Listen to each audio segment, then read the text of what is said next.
Selamat datang kembali di channel YouTube Kisah Para Leluhur Nusantara. Pada kesempatan ini kami hendak memberitakan tentang Alap-alap Laut Kidul karya Hoping Hu bagian 10a. Kakang Blekok Ireng, kita memang harus bersiap siaga. Ki Sumali semalam telah mengumpulkan pemuda-pemuda Loano dan agaknya dia hendak menyerbu ke sini. Kata Bardo. Benarkah? Ah. Kalau begitu, cepat siapkan kawan-kawan. Kita semua harus menjaga di luar perkampungan agar mereka tidak sampai menyerbu ke dalam untuk melindungi keluarga kita. Kata Blekok Ireng. Ki Blekok Ireng dan Ki Jalak Uren segera mengumpulkan semua anak buahnya, berjumlah 50 orang lebih dan mereka semua menghadang di depan perkampungan dengan senjata di tangan, siap bertempur. Hati kedua orang pimpinan gerombolan Gagak Rodra ini menjadi agak tenang karena di situ terdapat Nyi Maya Dewi yang dapat mereka andalkan.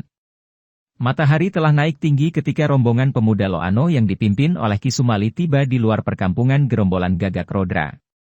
Para pemuda itu sudah dipesan oleh Ki Sumali agar jangan bertindak sembrono dan tidak melakukan penyerangan sebelum diperintah. Pesan ini sesuai dengan permintaan Aji yang tidak menghendaki terjadi pertempuran besar-besaran yang menjatuhkan banyak korban di kedua pihak. Kalau mungkin, dia hendak menyadarkan gerombolan Gagak Rodra itu. Yang perlu ditundukkan adalah para pemimpinnya, karena kalau para pemimpinnya sudah dapat ditundukkan, tentu anak buahnya mudah diatur. Ki Sumali dan Aji berjalan di depan rombongan pemuda itu dan setelah berhadapan dengan gerombolan itu di depan perkampungan, mereka berhenti dan saling pandang. Ki Sumali melihat dua orang pimpinan Gagak Rodra berdiri dengan sikap angkuh dan di sebelahnya berdiri seorang wanita cantik. Juga dia melihat Pak Karto dan Embok Ginah berdiri di depan. Ini membuktikan bahwa dugaannya benar. Dua orang itu memang diselundupkan oleh Gagak Rodra untuk menjadi pembantu di rumahnya, tentu untuk memata-matai dan kemudian berusaha membunuhnya. Ki Sumali menjadi marah sekali. Dia belum pernah berhadapan langsung dengan Ki Blekok Ireng dan Ki Jalak Uren, akan tetapi dia sudah pernah mendengar nama dua orang pimpinan Gagak Rodra ini dan dapat menduga bahwa tentu dua orang laki-laki yang tampak gagah itu yang menjadi pimpinan Gagak Rodra. Sementara itu, Aji mengenal dua orang kepala gerombolan yang pernah bentrok dengannya itu. Dan dia pun diam-diam terkejut melihat Nyi Maya Dewi berada di situ, berdiri di pihak gerombolan Gagak Rodra, juga dia melihat Embok Ginah dan Pak Karto di sana. Akan tetapi Aji bersikap tenang dan membiarkan Ki Sumali yang berhadapan dan bicara dengan mereka. Di lain pihak, Ki Blekok Ireng dan Ki Jalak Uren juga terkejut ketika mereka mengenal Aji. Mereka sudah merasakan betapa saktinya pemuda ini. Akan tetapi kehadiran Nyi Maya Dewi di situ membesarkan hati mereka dan mereka bersikap congkak. Mereka sama sekali tidak mengira bahwa pada saat itu, Nyi Maya Dewi juga terkejut sekali. Tentu saja ia mengenal Aji, akan tetapi ia diam saja dan diam-diam memutar otaknya mencari akal untuk dapat mengatasi pemuda yang sakti mandraguna itu. Blekok Ireng melangkah maju menghadapi Ki Sumali dan dengan sikap congkak, bertolak pinggang dan berkata, "Kalau tidak keliru, Andika tentu Ki Sumali dari Loano. Apakah hendakmu mengajak puluhan orang dan datang ke perkampungan kami?" Ki Sumali memandang kepada dua orang laki-laki bertubuh tinggi itu, kemudian menjawab, "Tidak salah lagi kiranya, kalian berdua tentu yang bernama Blekok Ireng dan Jalak Uren, pimpinan gerombolan Gagak Rodra. Tidak salah dugaanmu, aku adalah Ki Blekok Ireng dan ini adalah Ki Jalak Uren. Kami pimpinan perkumpulan Gagak Rodra. Heh, Ki Sumali, apakah hendakmu datang ke perkampungan kami?" Ki Sumali tersenyum mengejek.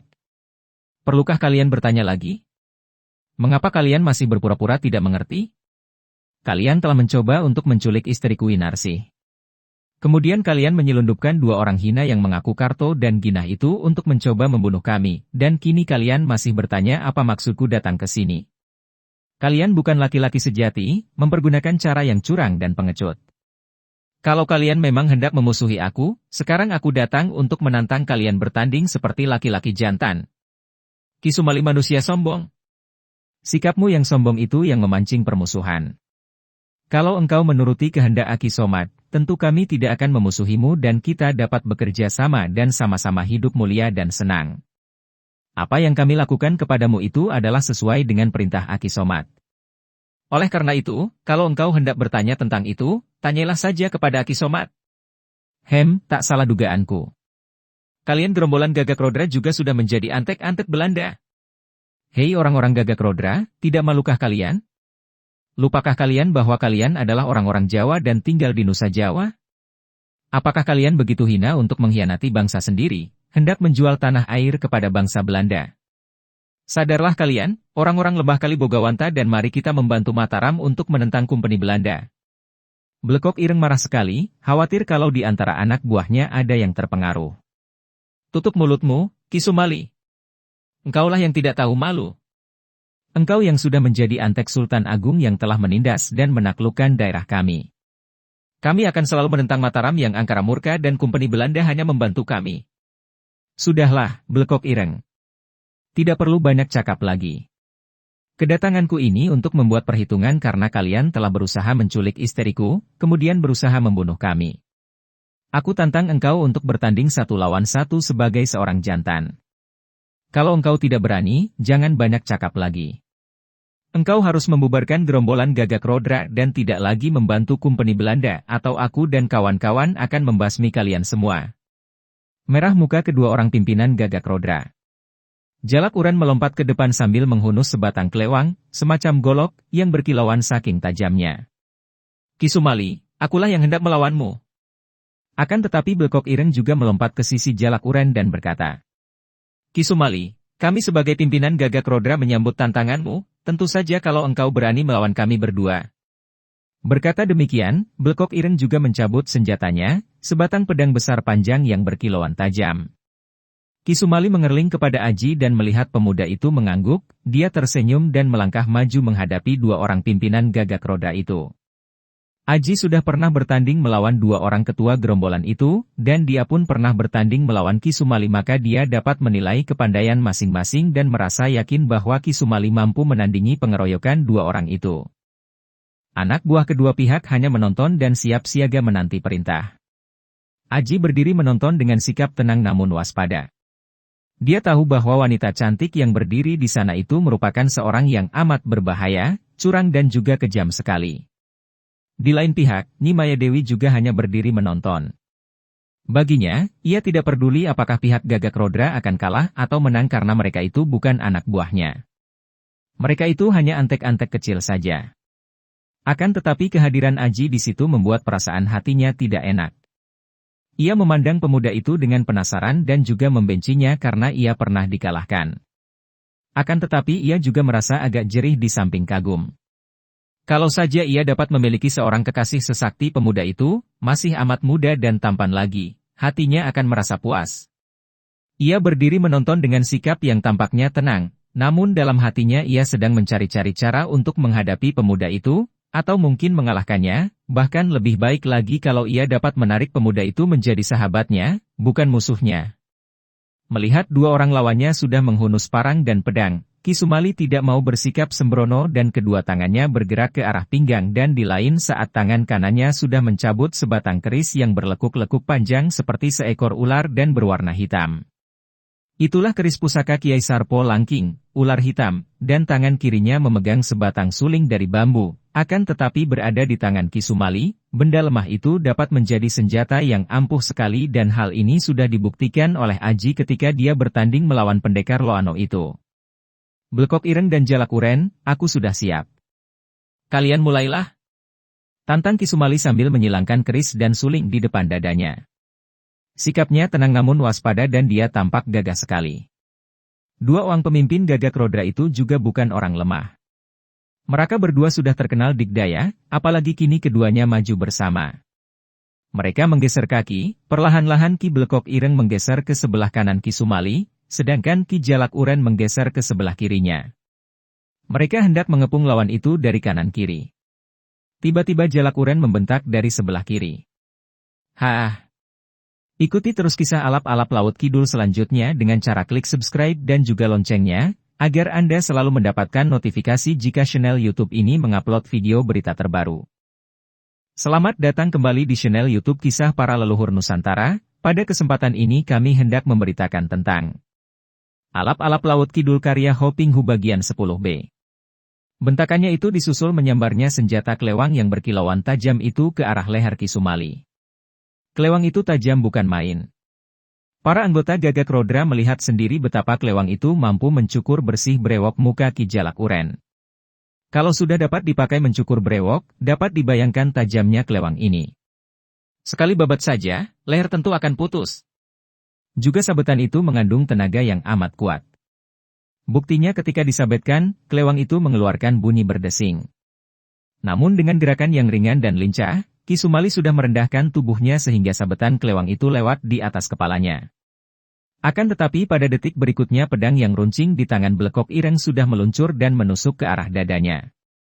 Ki Sumali mengangkat lagi tubuhnya dan menggerakkan keris di tangan kanan dengan gerakan memutar untuk menangkis tusukan pedang sambil mengerahkan tenaganya. Trang! Pedang itu terpental tertangkis keris dan tampak bunga api berpijar ketika dua senjata itu beradu. Blekok Ireng terkejut karena pertemuan dua buah senjata itu membuat telapak tangannya yang memegang pedang menjadi panas dan pedang itu terpental seperti bertemu dengan benda keras yang kuat sekali. Dua orang pimpinan Gagak Rodra itu menjadi penasaran sekali ketika serangan pertama mereka gagal.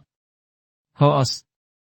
Kembali kelewang menyambar ganas, kini menyerampang ke arah kaki Ki Sumali. Jalak Uren menyerang sambil berjongkok. Ki Sumali melompat ke atas sehingga serampangan kelewang itu menyambar lewat di bawah kedua kakinya. Pada saat itu, pedang di tangan Blekok Ireng sudah menyambar lagi, kini menyerang dengan bacokan dari atas ke bawah mengarah kepala. Hiat! Blekok Ireng mengeluarkan teriakan nyaring ketika pedangnya membacok. Namun dengan gerakan gesit sekali tubuh Ki Sumali yang masih belum menginjak tanah itu bergerak ke samping lalu berjungkir balik. Dia sudah dapat menghindarkan diri dari bacokan pedang itu. Dua orang lawannya menjadi semakin penasaran. Mereka mendesak terus. Sampai 6-7 kali Ki Sumali selalu mengelak atau mengakis sambil mempelajari gerakan dua orang pengeroyoknya. Setelah mulai mengenal dasar gerakan dua orang pengeroyoknya, mulailah Ki Sumali melakukan serangan pembalasan. Namun sepasang senjatanya terlalu pendek dibandingkan senjata kedua orang pengeroyoknya yang lebih panjang.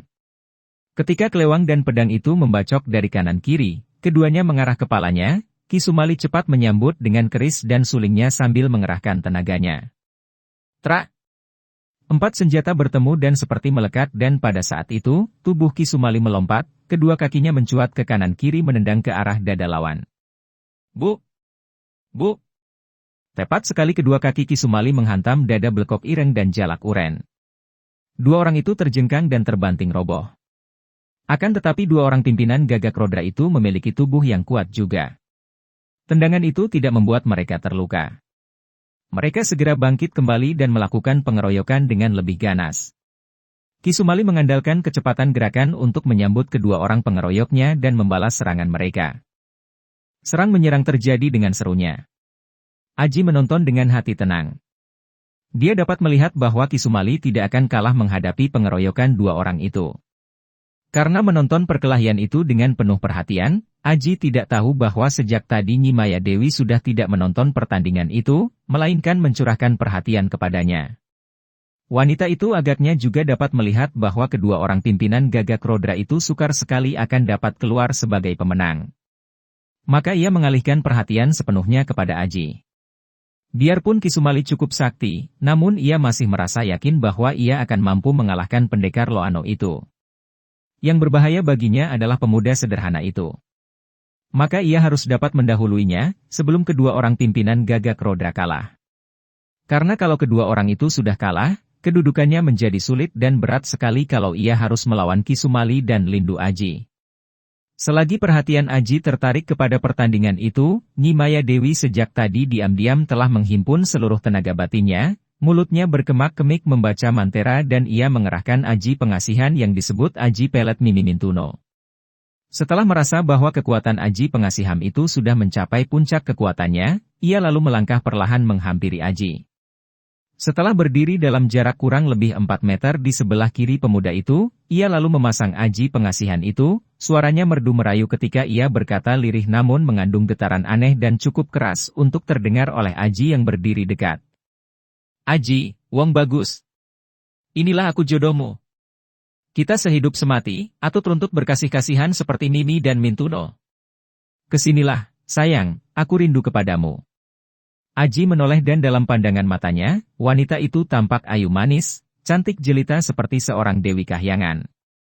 Mata itu demikian jeli indah, sinarnya sayu lembut setengah terpejam mengandung gairah membangkitkan rangsangan berahi, hidung kecil mancung itu cupingnya bergerak-gerak lembut mengembang kempis, mulut itu sedikit ternganga, sepasang bibir yang tipis, penuh, lembut dan merah membasah itu seperti terengah, merekah menantang.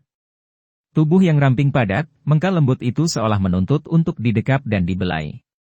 Aji belum pernah merasa tertarik oleh kecantikan wanita, kecuali ketika dia bertemu dengan Ratu Awan dan Sari yang membuatnya kagum namun penuh hormat. Sekali ini merasa tersedot oleh daya tarik yang luar biasa, baru sekali ini selama hidupnya dia mengalami berkobarnya gairah berahi dalam dirinya dan dengan sendirinya kedua kakinya melangkah, memenuhi panggilan wanita itu. Pengalaman yang baru sekali dirasakannya itu membuat Aji terkejut dan segera dia menyadari bahwa hal ini adalah tidak wajar. Kesadaran sekilat ini bagaikan sinar menyambarnya dan otomatis dia sudah tenggelam dalam Aji Tirta Bantala yang dia dapatkan dari mendiang Ki Tejo Budi. Matanya terpejam, bibirnya bergerak-gerak dan dengan suara berbisik dia menyebut, Allah! Allah! Allah! Pada saat itu, berhentilah semua nafsu hati akal dan pikiran yang tadi mencengkeramnya dan dia merasa dirinya tenang dan bersih kembali. Ketika dia membuka mata memandang ke arah Nimaya Dewi yang berdiri dalam jarak 3 meter darinya itu, dia melihat wajah yang tetap cantik akan tetapi mengerikan. Mata itu mencorong penuh nafsu, mulut yang indah bentuknya itu menyeringai sehingga tampak kejam mengerikan. Ya ampun, Gusti! Aji berbisik lirih dan kakinya bergerak mundur beberapa langkah menjauhi wanita itu. Nimaya Dewi yang tadinya merasa girang dan hampir yakin bahwa Aji pengasihan pelet Nini Mintuno yang dikerahkan itu tentu berhasil, menjadi terkejut dan kecewa marah melihat pemuda itu sadar kembali. Ia tahu bahwa pengaruh Aji pengasihannya itu telah gagal. Dengan marah sekali ia mengeluarkan segenggam daun sirih dan setelah berkemak-kemik membaca mantera ia berseru. Aji, mampuslah engkau diserang barisan ularku. Dan ia lalu membanting segenggam daun sirih itu ke atas tanah. Seruan itu terdengar pula oleh para pemuda Loano yang menonton dan mereka terbelalak keheranan dan ngeri melihat betapa daun-daun yang dibanting wanita cantik itu benar-benar telah berubah menjadi banyak ular weling yang merayap ke arah Aji dengan sikap buas. Para pemuda Loano ini tadi melihat betapa wanita itu seperti merayu Aji. Akan tetapi mereka tidak tahu apa yang terjadi. Hanya melihat pemuda yang dirayu itu maju beberapa langkah, lalu berhenti dan mundur lagi. Akan tetapi kini melihat serangan aneh itu mereka menjadi jerih dan mengkhawatirkan keselamatan pemuda itu. Juga hati mereka merasa takut menghadapi serangan sihir yang mengubah daun-daun menjadi ular-ular weling itu. Mereka semua mengenal ular yang amat berbahaya itu. Sekali tergigit, orang akan tewas seketika. Namun Aji yang diancam serangan puluhan ekor ular weling itu tampak tenang saja. Dia berjongkok mengambil segenggam tanah dan dilontarkannya tanah itu ke arah ular-ular yang merayap menuju kakinya. Demi Allah, kembalilah kepada kodratmu.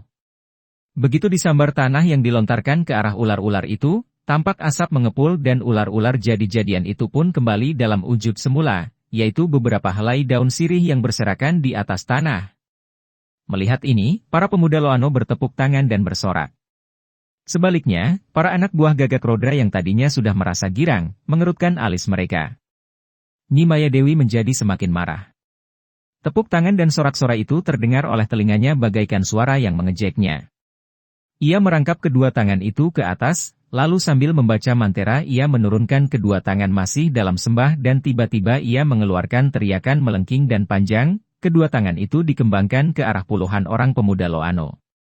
Tiba-tiba dari kedua telapak tangannya itu muncul asap hitam yang tebal bergulung-gulung, seperti hidup asap itu melayang ke arah puluhan orang pemuda Loano. Ikuti terus kisah alap-alap Laut Kidul selanjutnya dengan cara klik subscribe dan juga loncengnya, agar Anda selalu mendapatkan notifikasi jika channel YouTube ini mengupload video berita terbaru.